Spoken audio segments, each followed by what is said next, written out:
Everybody Hates Rand is a Wheel of Time podcast that will contain spoilers for all 14 books. So if you're anti-spoiler, pause this, read all 14 books, and come back. We'll be here, waiting.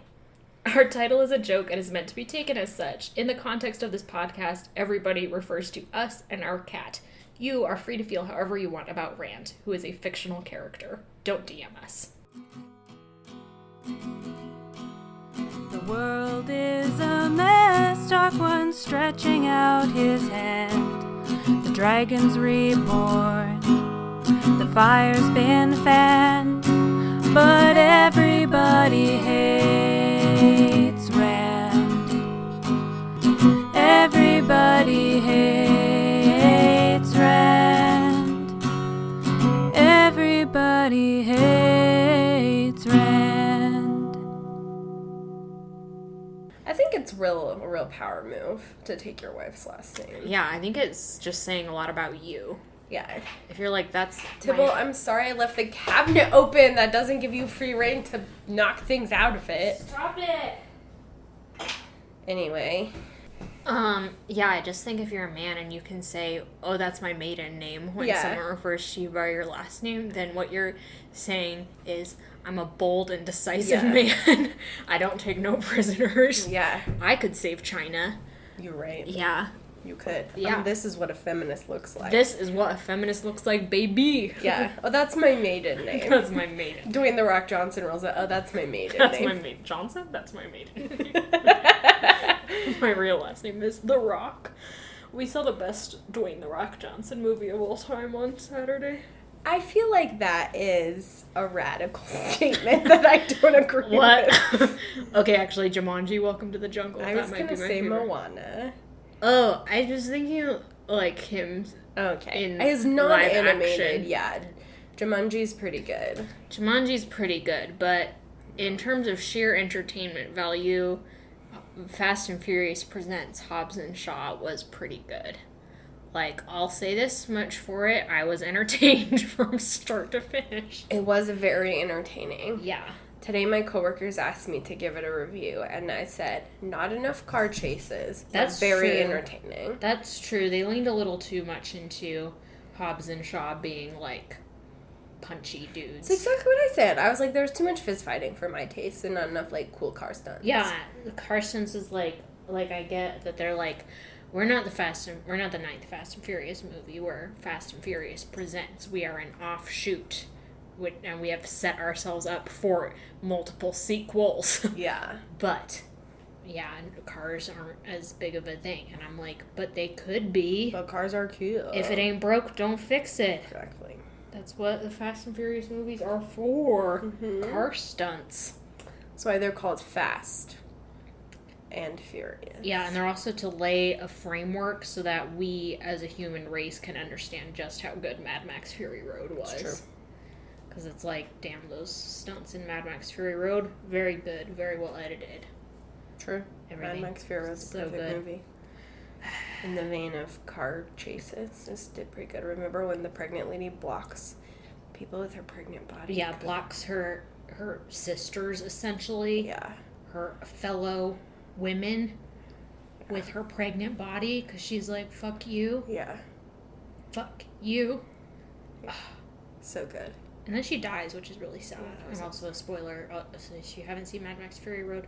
Turn But the I think podcast about that a lot because I think it's an interesting...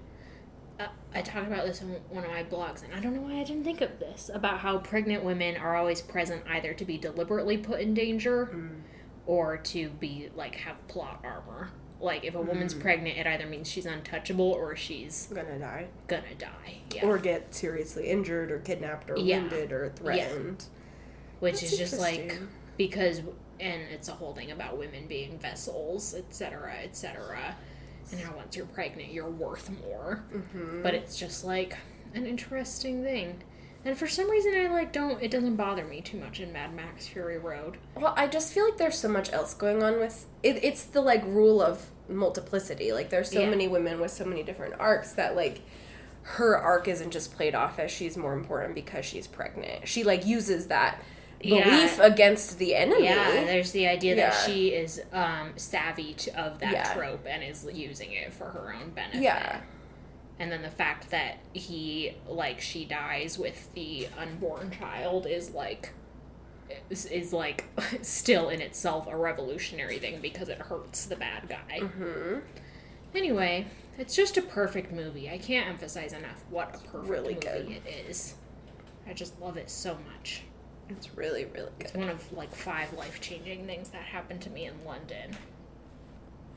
Mad Max Fury Road, Night Nurse, Nando's, lasting friendships. Nah, there you are. It's the 5th thing. I don't know, I made up the number 5 on the spot.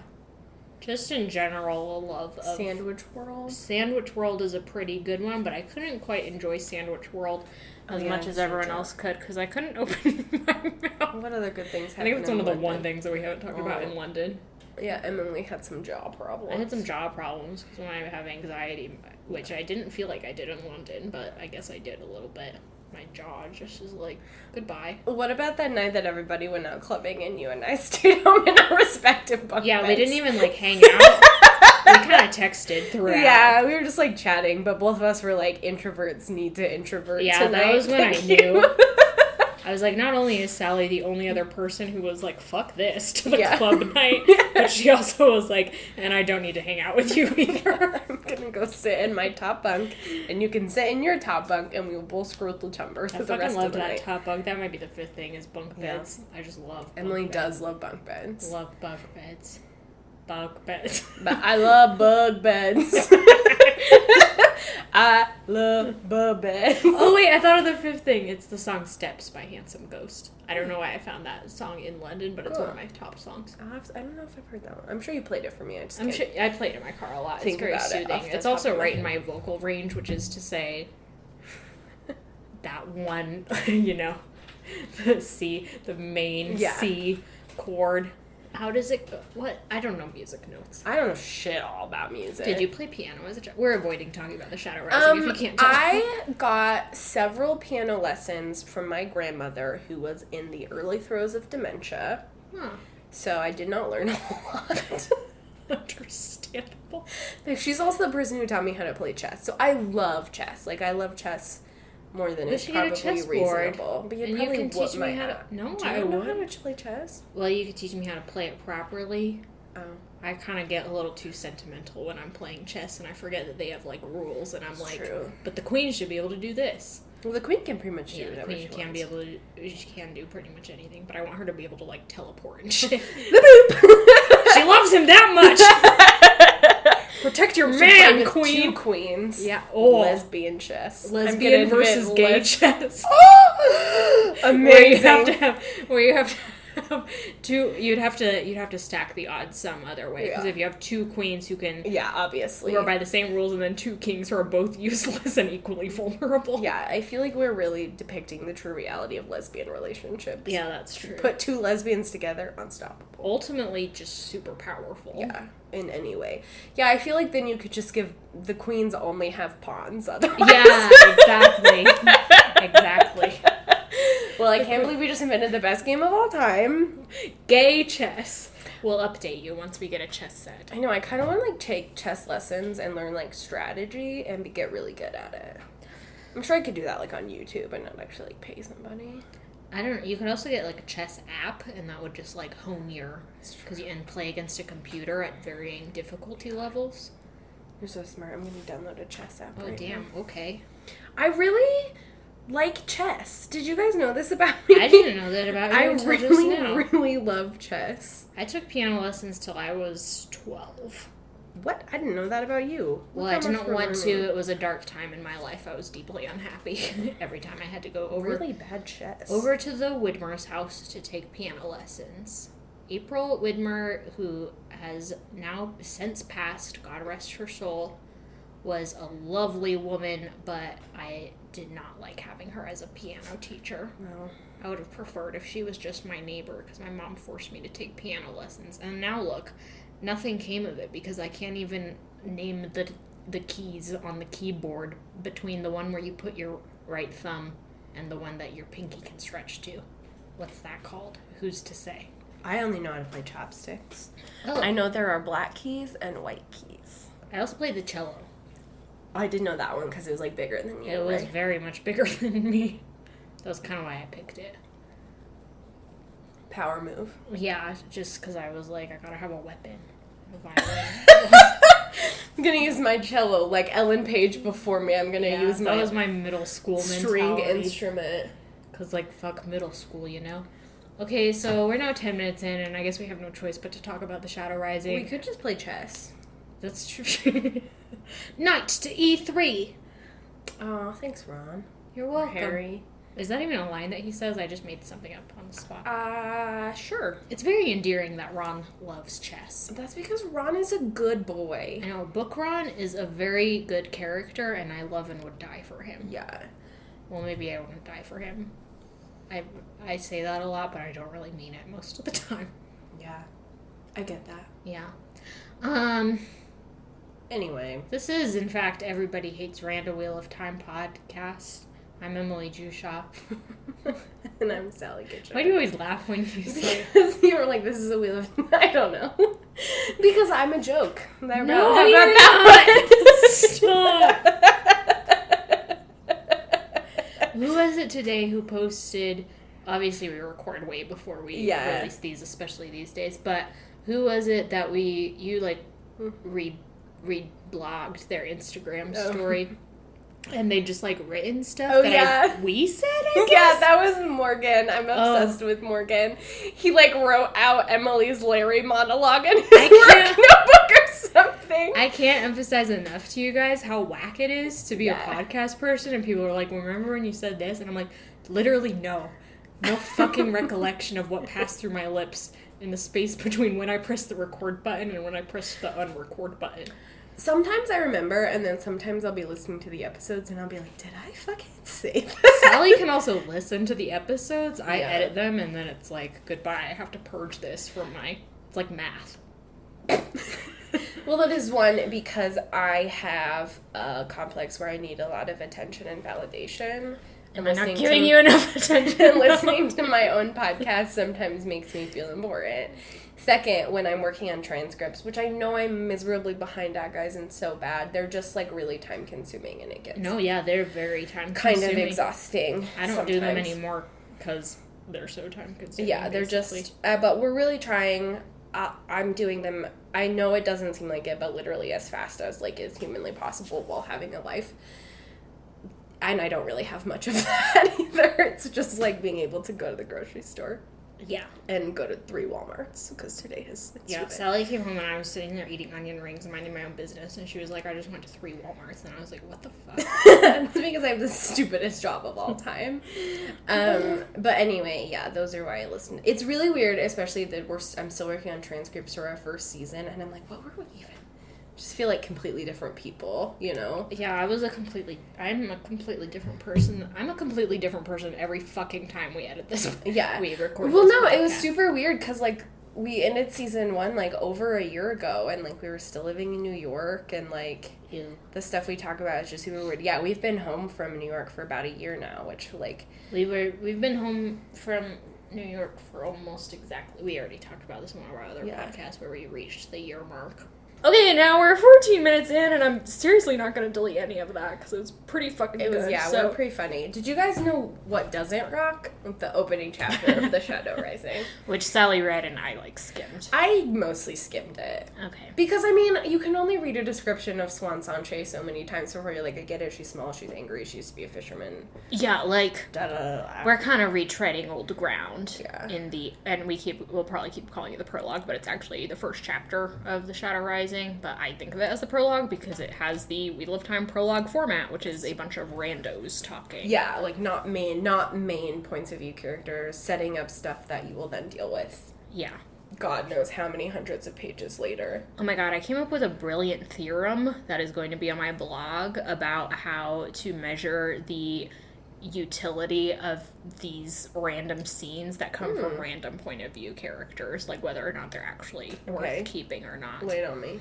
Picture a graph where one axis is the functionality of the scene in terms of, like, what does it establish about the world, about the plot, and on the other is the word I used was personality, but it's really, it's how do you measure how annoying the character speaking is. Are they too memorable? Like, if it's a random one-off character, then are they, like, just super annoying?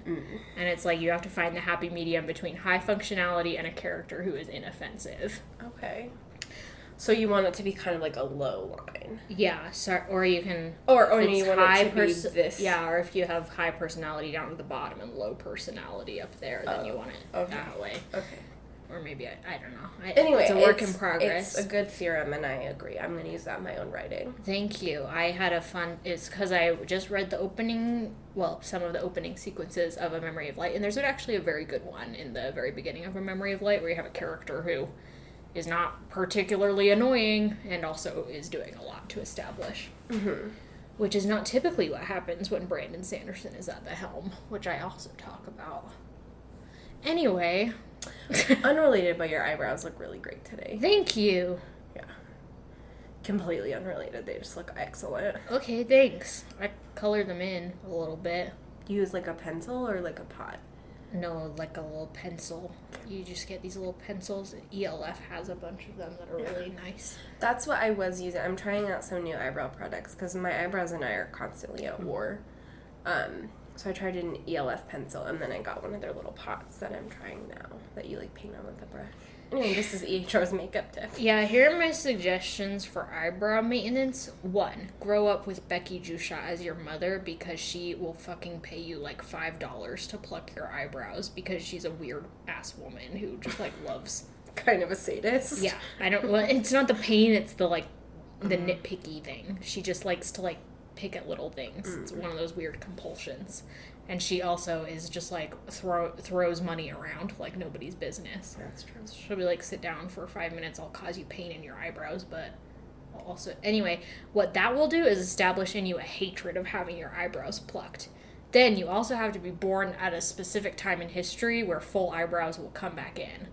Then you have to be unafraid of what your face actually will look like, because that's how I've done makeup my whole life.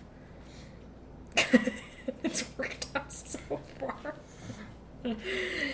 Anyway, that wasn't a total derailment, because technically we start in Min's point of view, and her thing is all about being feminine in this book as a disguise. Yeah, Min, we're catching up with Min after she parted ways. He is literally just leaping multiple feet in the air. 12 Sybil, I boards might of have to leaping. exile you because this is bad audio. He's just like leaping up into oblivion, trying probably to catch like a freaking gnat. Yeah, That's always, on the outside he of the always glass. finds a bug on the outside of the glass. Look at him. Can you calm down? I'll play with you after this. Maybe. No promises. Promise him anything. Nothing promised, no regrets. Yeah, so Min is finally getting to the White Tower after she set out for it in the beginning of book 3. 700 pages ago. Yeah, 700 pages ago. And I don't recall, you'll have to fill in my memory gaps, but she basically rolls into right into the White Tower. Yeah. And is kind of in disguise. She's not in her men's... Is she in her men's clothes? No, I think she's in a dress. I think she mentioned Yeah, she's in a dress and like a little hood, and she comes up to one of the... This is our kind of first introduction to the fact that people can just come to the White Tower and seek... I don't know what the word is. Council? Some kind of amnesty in a way. Yeah, that's true. Yeah. Like, just, council. Like, you can specifically request an audience with the Amerlin seat. If you're a woman. It's like Min says, because at first one of the accepted Fowlin, I don't know whatever, how you say foul but bitch. she's like relatively, she is a foul bitch, but she's also like relatively important in the vast scheme of Aes Sedai. She comes up every now and then. Yeah, and so she's like, what the fuck are you doing here, lady? I've dealt with 100 people today. And Min's like, any woman has the right to request an audience with the Amerlin, and you have to grant it to me, because I request my rights. Tell her Elmendretta is here, and Fowey, whatever, Oreo is like... No, wrong podcast. We'll get to that. It's a little Easter egg for our patrons. Yeah. And so basically, and then while she's waiting, Min has a dun dun dun viewing.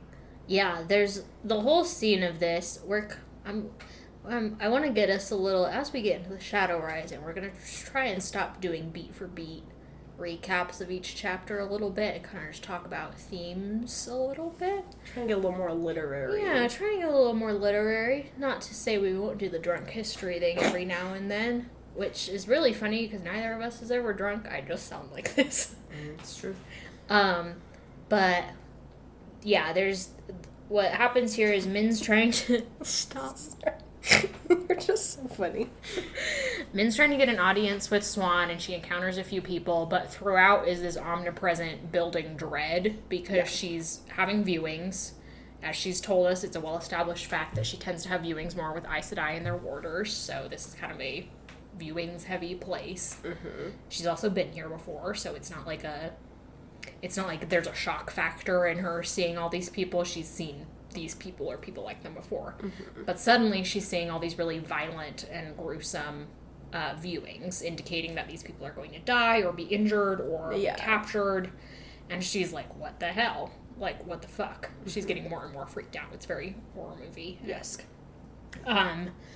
And she has viewings of, like, people she knows. Like, at one point she has an encounter with Gawyn, who's like, hello, where are all the women that I own? And she's like... she's like, Parrish? She's like, fucking fuck you, my guy. Yeah. She's like, I don't know where... first she's like, wait, they didn't get here? That was, like, 9 books ago. And he's like, no, they came and they left already. And she's like, are you saying that they spent, like, 2 weeks in the tower? And he's like... yeah, and me, a reader, was like, yeah, it was stupid as hell. Why did they even come here? Yeah. It was a really confusing part of it. Damn, he got over there fast. It was like, bug! You got the freaking flash cow over here. Yeah, that weird plot. But, so stupid. Book 3 is so dumb.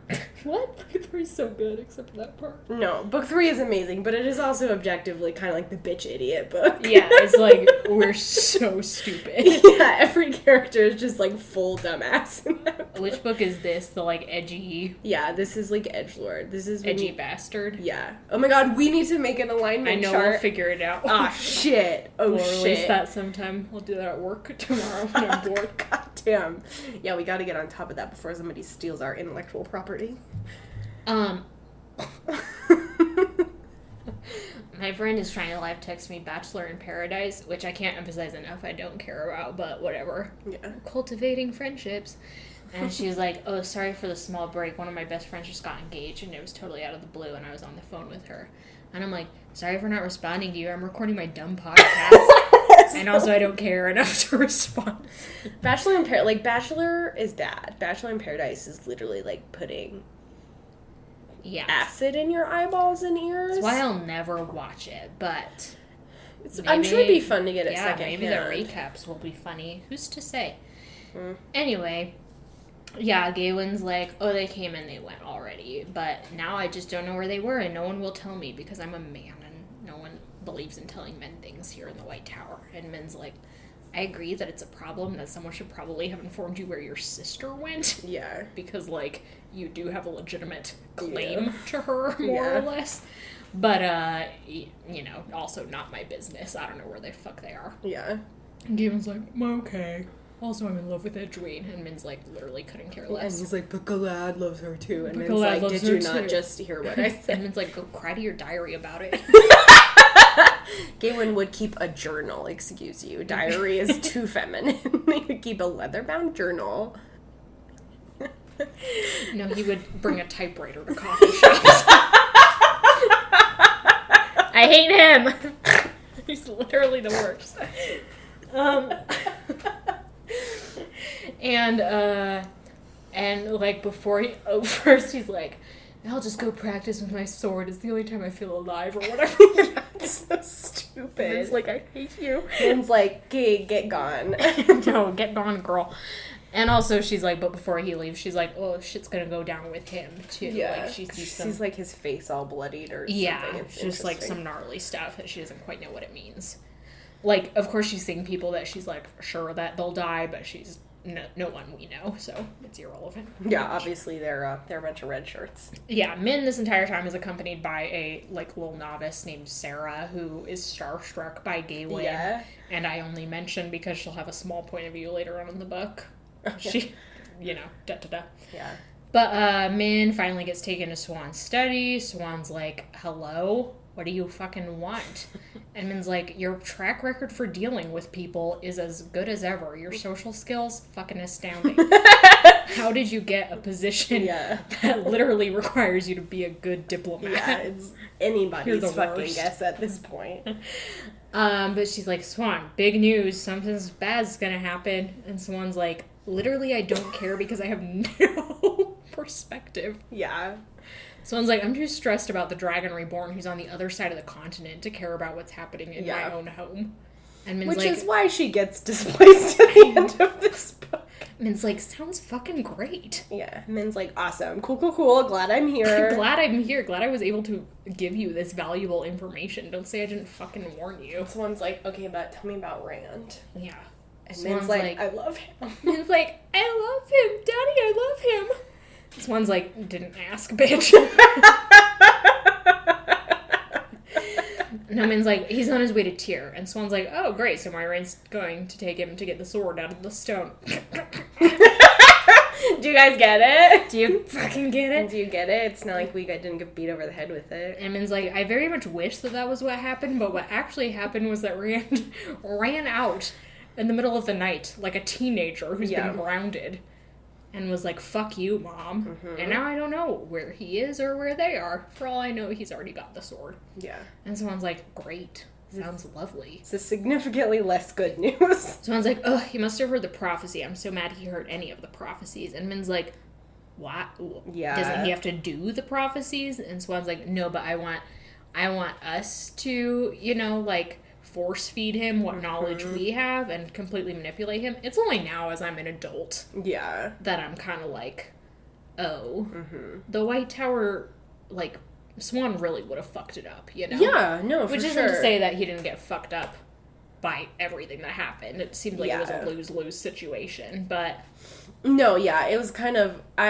on my first read-through, of course, I was so, Rand is being such a piss baby about everything that I'm like, you could really use Aes Sedai help. But then she says stuff like this, and you're like, dear God, I'm glad you are not in the White Tower. Yeah, and, She's very manipulative. Yeah, and, as...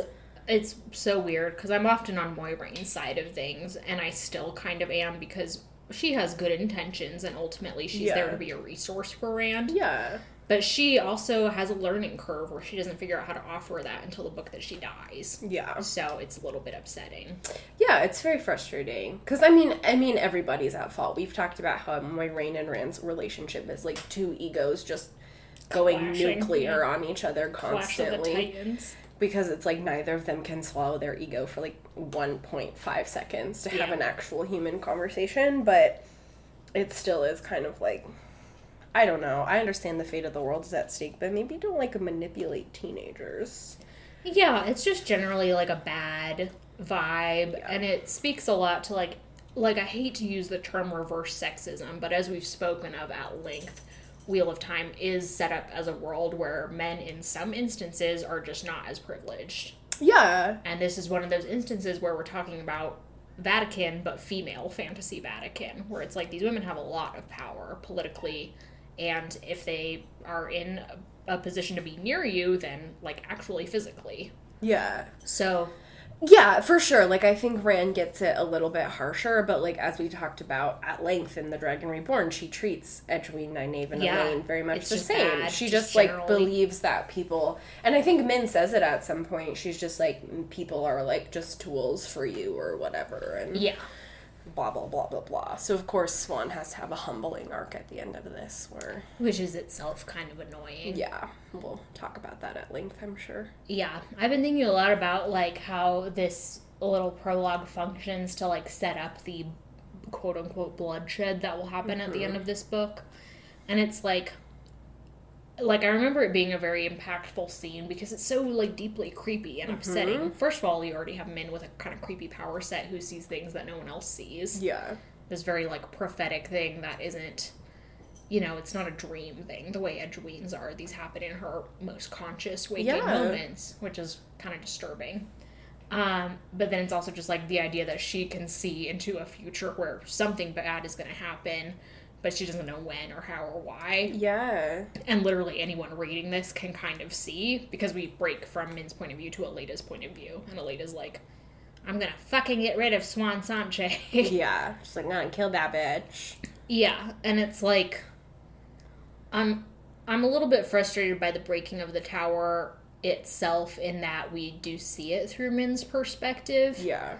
Like, what we don't get from the breaking of the tower is how violent it is. Yeah, and I think we've talked about that before, how, like, Min is, like, an obvious choice if you want to go the least knowledgeable character route and make it scary, in that Min quite literally has no idea what's going on. That's freaky, but it's also, like, the idea that you have women fighting and murdering each other. Yeah, and, like, literally being tortured in the basement, and it's, like, again, it's scary because Min's, like, hearing these things and hearing people talk about things, and she doesn't know, but at the same time, like, there is something to be said about, like, placing, and, like, Wheel of Time, as we've talked about, has, like, an interesting relationship to, like, the trauma narrative, where, like, it doesn't want to, like, focus that at the center. It's very Greek in its rendering of violence sometimes, where it's, like, off-screen.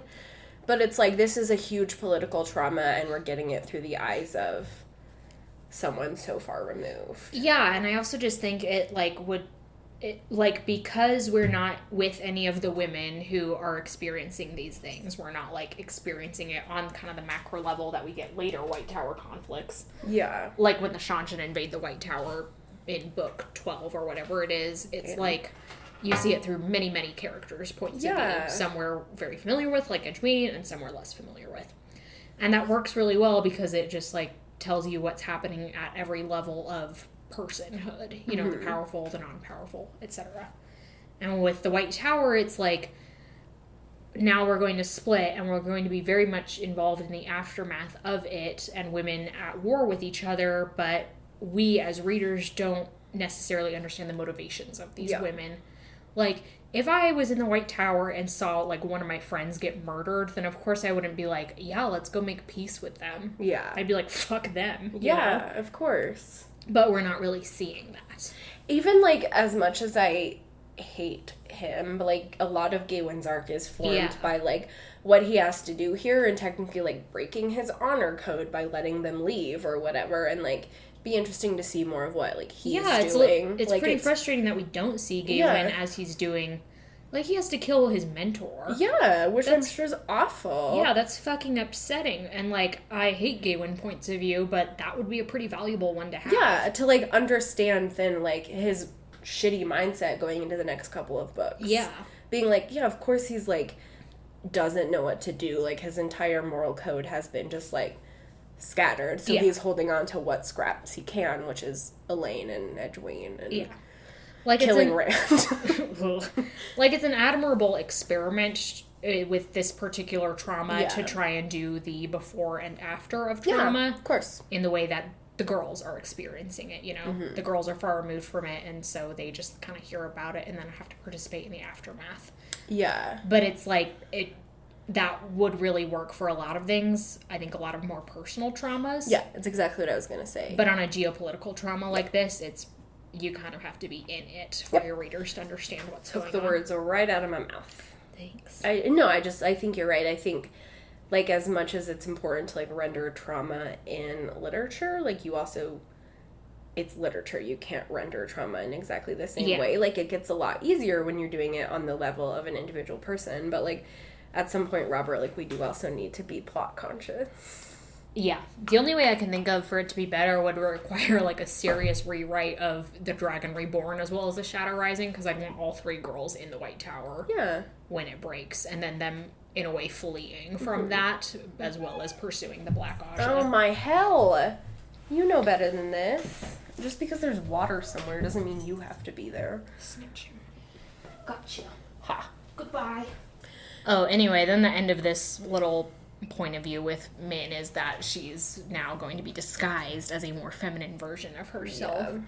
And spoiler alert, she's gonna love it.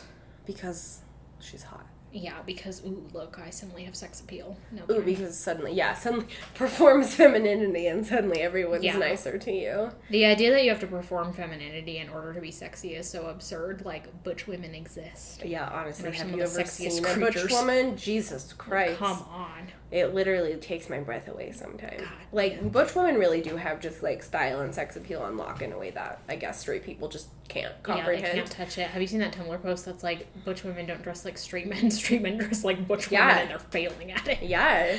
You ever seen, like, a butch woman in just, like, a really well-cut suit? I can't. Or just, like, a really well-fitting flannel? God damn. Okay. God damn. Anyway, but this is going to be kind of the disguise of ditziness and Yeah.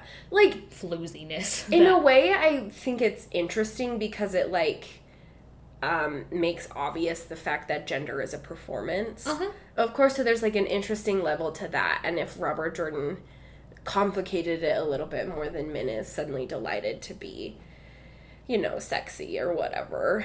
Because that's, you know, an interesting commentary. And, like, I've heard, like, an interesting thread in, like, feminist thought is, like, women having to, like, unlearn the part of them that's, like, oh, I do kind of feel good when I get catcalled because it means that somebody thinks I'm attractive. Mm-hmm. As much as, like, that doesn't mean catcall people. Yeah. Think about it critically. And so, like, there's part of it that's, like, interesting, but again, it just kind of ends with, then this is the, like, absolute demarcation of men stopping being, like, fully men in a non-binary kind of presentation to men definitely presenting more feminine, just, like, not in dresses. It's in, like, sexy floral trousers instead. Yeah, it's a pretty absurd. It's very, like, if you think string. about the way that she dresses, it's like she's in what kind of pants? Yeah, I just embroidered pants or something. Yeah, like tapestry pants. Anyway, it is a pretty amusing scene when it happens because Swan's like, "We're gonna dress you up like a girl," and Min's like, "Oh no." Min's like, Swan's like, "With makeup," and Min's like, "Oh no." Yeah, it's pretty funny, and she's like, "No one will recognize you after Leanne gets you." Yeah, Christ, which is like Leanne, the untapped potential. I know. I just want to know Leanne's entire story. I know, Leanne, The one good thing to come out of the weird White Tower breaking arc when it's through Min's perspective is that we get Leanne in her full glory. Leanne just being like, I'm gonna fuck men. Yeah, she's like, I've lost my purpose, so I'll just become a huge slut. It's like, damn, girl. Okay, that's a secondary life I can get behind. Yeah, good for you. Anyway, then we sadly bounce over to Dane Bornhald, my least favorite. I literally forget he exists, and then a point of view of his comes up, and I'm like, who is this? Exactly. Who he's just is so... this? He's so unmemorable with his just, like, vague masculine energy and his dad issues. Yeah, like, you could literally call him a different frat boy name every time, and I wouldn't know it was you'd just be your... like, this is Chad Bornhald. This is Brad Bornhald. This is Tad Bornhald. Yeah, Thad Bornhald. Thad? This is Sad Bornhald. Because that's what he is. He's like, oh, my dad's dead, so I'm gonna go massacre some people. And Pran Fain is like, yes, my precious. Sad Bornhald is like, yeah, this seems fine. And that's the extent of his point of view. Yeah, literally. he's like, I think you just killed some tinkers, but... Yeah, but shrug emoji, like, I'll do I a can't war be crime, bothered. sure, I'm sad. Yeah, my dad's dead, so I can do war crimes. And it's like, okay, fucking fuck yourself. Like, what is going on? This is just the most obnoxious character of all time. Sad Bornhald. Then I think we jump over... Who else? Who's other... Oh, it's the High Lady Suroth, I think. Oh, yeah, then we just bounce over... I swear there's another one in the middle there. There's a Leda, but we kind of touched on what she's talking about. There might be one more, I just don't remember. I just can't fucking recall. Yeah, so then we jump over to Suroth, who is equally boring. Yeah, she's like, and I'm doing fascism and torturing people. And it's like... No. Like, what, of all the violence to depict Robert Jordan, why this stuff? Yeah. Why couldn't you stick with the normal high fantasy of fantasy Vatican blowing itself up from the inside? Papal schism. Yeah, you couldn't do the fucking papal schism. You had to do, like, here's our violent fascism and enslavement of human beings. Yeah. Yeah, and I know, we'll get into this more because I have a lot of feelings about the Shanshan. I know everyone's going to pull the, like, well, it's like a 21st century concern. It's depicting realism, but it's like, you literally cannot give a point of view to a villain, fascist or otherwise, without giving them some sort of credibility. So yeah, and here's a great example of my new theorem.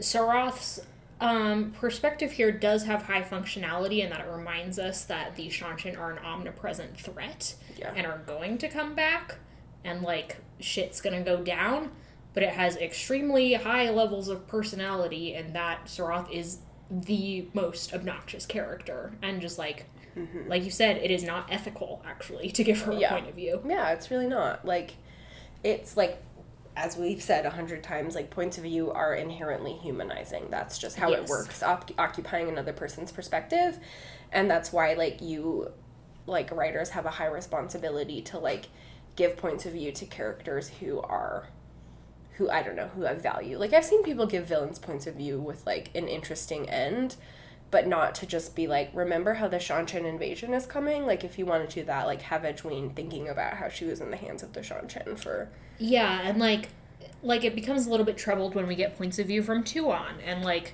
Tuon is very much a part of the fascist regime in that she's at the peak of it. She's literally going to be the empress. But there's also the insinuation that Tuon, as much as I think that this was not done well enough in the series, is going to have some sort of redemption in changing the Empire in the way that it is set up. Yeah. So it's like, okay, that can be acceptable, but like this, where it's just like an irredeemable character who's doing irredeemable things to other humans, is just gross. Yeah. So anyway, as usual, like, it should have been, as much as I am anti-prologue, this functions like every other Wheel of Time prologue, in that it's just like a series of foreshadowing, like, building blocks Here's of the foreshadowing. Shit that's gonna happen. Yeah. And it's like, okay, well, we could have found out about this when Perrin finds out about the Two Rivers shit going down. Yeah. Like, the only thing I think stands is Min, because after all, she is going to be the primary point of view. Yeah, and it also, like, there's a few other things going on there, too. It's not just, like, Aleda being like, do a murder, and sad Bornhald being like, okay. This is literally just a bunch of villains, except for Min, who are like, do war crimes. It is. And then there is Min, who's a villain in her own right. Yeah, but no, it is like self-sabotage. 3 villains who are really into massacring people and enslaving them, or as good as enslaving them. Yeah. And so it's like, cool, this is why The Shadow Rising is such a fun read. Like, can we just not it really does right into chapter 2, which is the funnest chapter of all time? Yeah, so it's a really weird tonal shift, which is why, like, again, like, it should have been a prologue, because, like, if you want to truly have something that's so tonally different, like, you should demarcate it from the story proper. Like, the tonal shift is really jarring. Because, I mean, it does kind of set the tone for the book overall, but then suddenly Matt is gambling, and you're like, but war crimes are happening. But war crimes What's are going on? happening at 6 different points across the continent. Yeah, so it's just kind of a weird intro to the book, for sure. Yeah. Good news is, next week we will, in fact, talk about the funnest bubble of evil, and bubbles of evil in general, because that's going to be like a thing that's coming up through this entire series, and this is the first, I think, major one. I think so. The first one where I think they know what's going on. Yeah, where they're conscious of it, at least. I can't recall, honestly, if they've happened before, or if they've been happening before. Yeah, they've been super liminal in that it could be any number of things, but now we're, like, very sure that this is happening because the seals on the Dark One's prison are fading. Yeah, and Moiraine tells us it's happening. But, that'll be fun, and a much better kicking off point for The Shadow Rising. But until then, kids, don't do a war crime. Don't do a war crime. Got a listener-submitted sign-off this week that has such... Since we invented super lesbian chess at the beginning, this one has some real sapphic energy. I'm so excited. This comes from Sarah Whittle. Did I say that right, Sarah? If I didn't, I apologize. Who writes...